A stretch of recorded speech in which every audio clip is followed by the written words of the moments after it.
Welcome, Ollie. Thank you. So those that don't know, this is Ollie Wood. Ollie Wood is an entrepreneur, a successful business owner.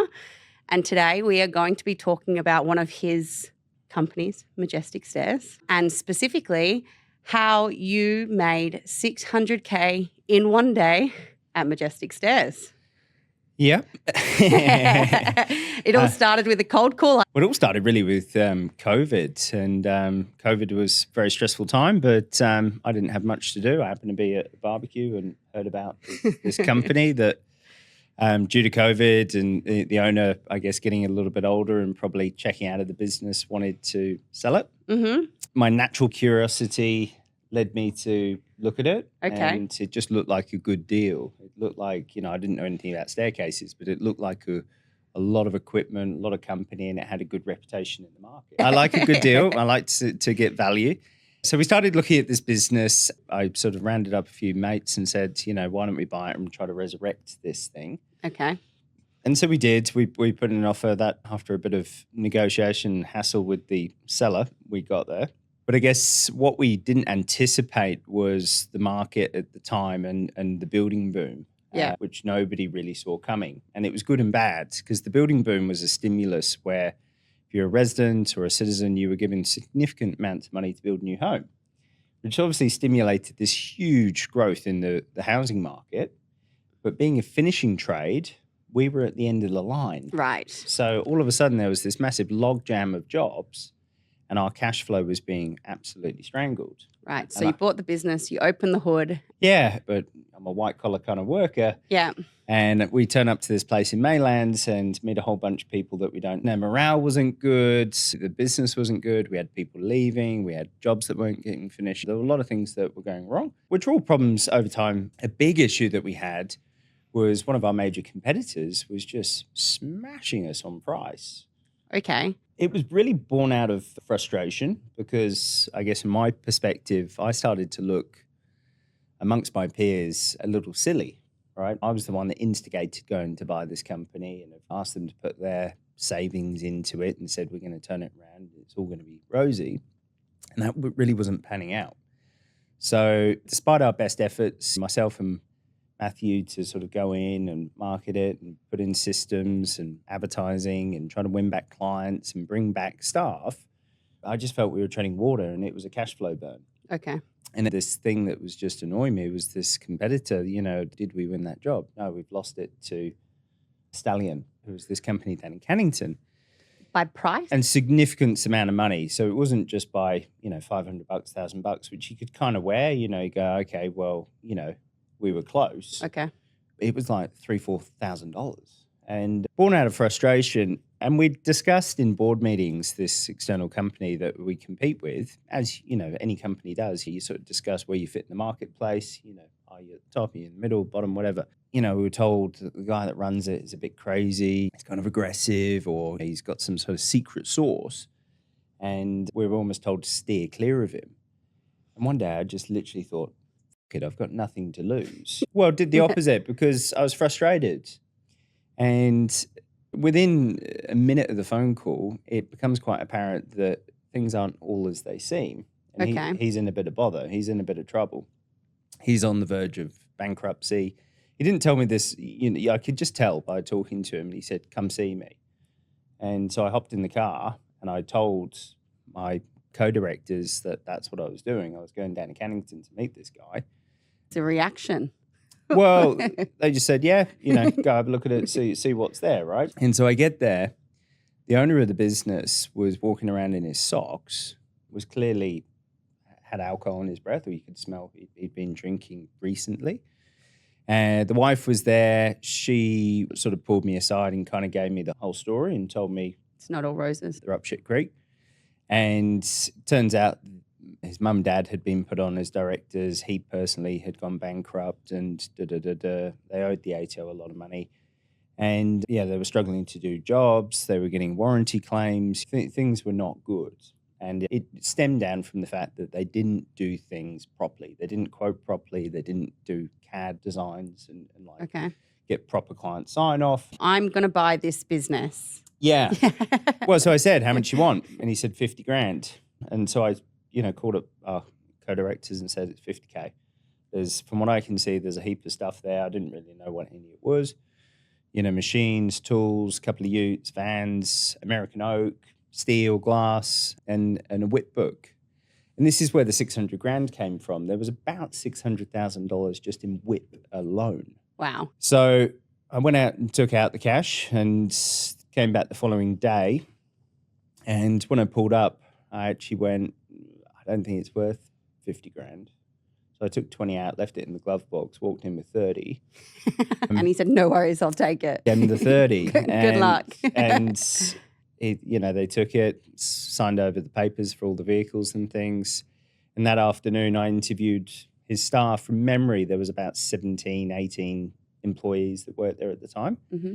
And I think we managed to hire most of them, bar maybe a couple that, had already found other things or didn't want to come across to Majestic Stairs for whatever reason, local. Right. But interviewing those people, not being a trade, not being a carpenter or a stair maker or a joiner myself, it was really just, did I think they were a good person? Mm-hmm. And of course, I was, we were going, well, hang on a sec, we needed people anyways. And if we were going to take on all this work, we've got to have people there to get it done. Sure. And it would have been a shock for them too, right? They've, had this boss who is obviously blue collar, is a worker in the business, and then met you, who's I'm English. Yeah, obviously work in, corporate, whatever you want to call it, an office environment versus on the tools. And, there's a stigma, right, between that, whether you want to admit it or not, there is. Yep. And so there was definitely a bit of friction. And, these guys were starting to realize that their jobs were under threat, their livelihoods were under threat, and probably saw me as quite, coming in and sort of taking advantage of that. But, at the end of the day, I was laying out an olive branch. The ship's going down. So whether you like it or not, I didn't cause it to go down. It's going down. Mm-hmm. You can come across to us. We'll, employ you on the spot. And, that would at least buy them some time if they had, thoughts of doing other things. But a lot of this whip that we picked up were clients that we used to have, but we'd lost them to him over price. Right, you lost the pitch. Yeah. And there was at least $600,000 worth of work in progress there, plus all the other things. I think when we added it up, just tools and materials would have been worth another 50 or 60 grand. So lots of challenges. Firstly, you're struggling, obviously, with Majestic Stairs and the forecast. So you call your competitor, you buy this business that's struggling, you bring on board as much of this stuff as you can. You obviously take on the business in itself. Yeah. What were your biggest challenges at this point? Repricing that work, explaining to the clients that, the contract that they had with Stallion essentially is null and void. Mm-hmm. If they want the work doing, we'll put our hand up. We're ready and willing to do the work for them and complete it, but it's got to be profitable. Okay. We're not going to obviously do it at the same price and end up in the same position. Integrating, because their staff headcount was higher than ours. Yeah. So all of a sudden you've got all these new people coming in. Yeah. It was difficult. But new people, but old practices, because I think you were Bad saying habits. Majestic Stairs has, CAD drawings and all those kind of. And clearly, they were a bit loose in the way they operated. To say, a lot of the quotes and drawings were done on the back of a napkin, so to speak, right? They were very, very, very basic, whereas ours was everybody got a design, 2D or 3D. There were processes. Credit to probably Chris, who was the general manager that used to work for Majestic Stairs. He actually did his apprenticeship at Majestic Stairs. The previous owner and him had parted ways, but he had come back on board just before this all occurred. He took these guys in, laid down the rules, and it was you either want to do things professionally and be professional tradespeople, or there's the door, and he's a no bullshit kind of guy. And I think a lot of them were probably used to getting away with stuff like, knocking off at 2 and hitting the cans and not having that accountability and responsibility. They were sort of left to their own devices. Not a huge amount of them over the last 2 or 3 years have actually remained with the business. Either they've found other opportunities or they didn't want to perhaps fit what Majestic Stairs and the professionalism we try to uphold the business to. The major challenge was still that building boom issue, is that a lot of things were just getting pushed back. You'd ring clients and say, are we putting you in your job this month? Nah, we haven't finished the form work or whatever it is. And so you're carrying all these people and on paper, you should be killing it. But in reality, from a cash flow perspective, It's hard. Obviously, mm, Majestic Stairs, as you said, you were losing because you're quoting too high. And then you purchased Stallion, who was quoting low, and the margins were low. yeah. What was your pricing structure afterwards? Where did you lean? I think, like any business, PWD included, it really comes down to your GP and your MP. So our pricing strategy is not to be cheaper than a competitor. I think that's the wrong way to go about it. So whether Stallion existed or not, or whether that opportunity came about or not, I guess what I've seen, certainly with external help and advice, is maintaining margin is critically important for the longevity of the business, because when you're swirling around and you're scrapping around to cash, it's a horrible place to be. We've all been there, right?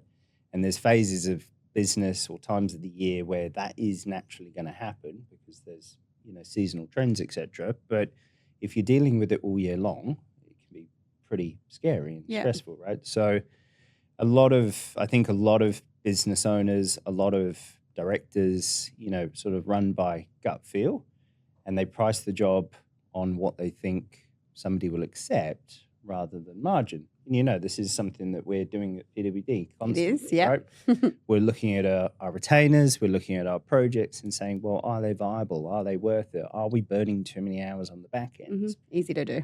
Super easy to burn more hours. It's kind of like this silent killer. When you've got physical materials, when you've got to buy wood or steel and stuff like that, that doesn't change. Cost plus markup. Right? But it's fixed, right? It can't change. That bit of steel costs what that bit of steel does.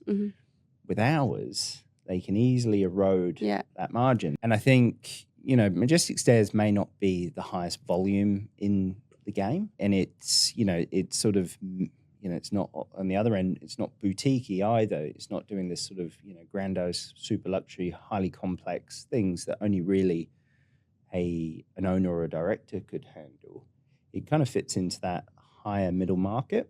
Okay. And so we do have our niche. It's already a niche industry, staircases, but we have our own niche within it. And, we get told by clients, oh, you're more than expensive than X, Y, Z or whatever. But they seem to consistently be coming back. So I'd much rather that. Yeah, That, we're holding margin. We can pay people well. We've got the ability to advertise. We've got the ability to recruit. If we were to have a drama where we've got to replace something, we've got the funds to be able to do it. Sure. We've got the capacity to, obviously sort it out. So I guess the conclusion of this is that purchasing Stallion has made a strong positive impact on Majestic Stairs. Oh, huge. And it was almost like a capital injection that the business kind of needed. Yeah. And I guess, I was in a position where I was almost forced to do something. It was either that or go get a massive overdraft or go get a loan or put up my house or something like that. The pressure was really on. And I think, for Matthew and myself, that we're going there very early on a Wednesday morning, 5, 6 a.m. and meeting with these guys and kind of at the coalface of what was actually happening there and the morale. I think we both were questioning what we'd done, Sure. and it needed that instigator to kind of, and it just happened to be, for putting your own personal fear and, reputation aside to just pick up the phone because you never know. So the advice besides pick up a phone and call your competitor and ask them if you could buy into their business, what's your advice to anyone in like situations? There's always an out because it can feel like there's just a hard wall in front of you. And it may not be calling your competitor, but it may just be thinking of some more creative ways to get out of the situation you're in. And I think the biggest is to go seek some advice. Go talk to your advisor, your accountant, your lawyer. Certainly don't suffer in silence and don't think that you've got to do it on your own. Yeah. Yeah, because at the end of the day, if you don't take any action, there's a guaranteed outcome, isn't there? Always. You're going to sink. So you might as well come out swinging and fighting and do something, proactive rather than just sort of accepting your fate. I've got a client at the moment, they've lost their confidence. They're a bit of a rabbit in headlights. They've found themselves in a tricky predicament, which I've also been in 100%, and I'm guarantee I'll be in the future. But offense beats defense. I guess. Always. It doesn't matter if it's a basketball game, a football game, business. if you are on the offense, there is a guaranteed that you're going to start kicking more goals than trying to sort of defend and, be reactive, because otherwise you're just a passenger to market conditions, environment, your competitors, employees, whatever it might be that is eating away at you. When you are a director or a CEO, it can be a very lonely place. You don't have that many people to confide in or talk with, express your feelings, that because you can't, I use the example of your wife, but how is she supposed to understand what you're going through? She doesn't live it. She hasn't had a shared experience, so she can't, same as an employee or an EA, they don't have that thing. So I think Advice is to hang around with other like-minded people. WA leaders. Yep. Right? We have our private sessions, we put on the table some of the issues we're having, and they can be anything, from legal, accounting, HR. You get the feedback you're really looking for. And you'll get the Critical truth. thinking. You'll get the Yeah. truth. There's people there that have got a lot more experience than you may have, and they see it from a different viewpoint. There's no emotion involved because they look at it Straight, black and white, clinically almost, and incredibly helpful for you to make a call. For me, there's a lawyer in that group, as you know, from a very big law firm here in Perth, and I had an issue. I can bounce it off them, and I can have that clarity of mind to decide whether I'm doing the right thing or not, and the path I should take. Well, there you go. Got a bit deep and meaningful, didn't it? You really did. 600K in a day, massive achievement, Yep. also has a good ring to it. Yeah. But for our listeners, there's also other great business advice, which we'll be talking about here soon. Maybe won't have the same ring to it, but we'll give it a crack. So any closing notes, Ollie? Don't suffer in silence. Get yourself a networking group. Get yourself a mentor. Don't be afraid. Be on the offense. Don't be on the defense. Be proactive. Make decisions. Make the call. You don't really have much other choice as an owner or a director. Yeah. You don't know what you don't know. Correct. Cool. Well, tune in soon. Cheers.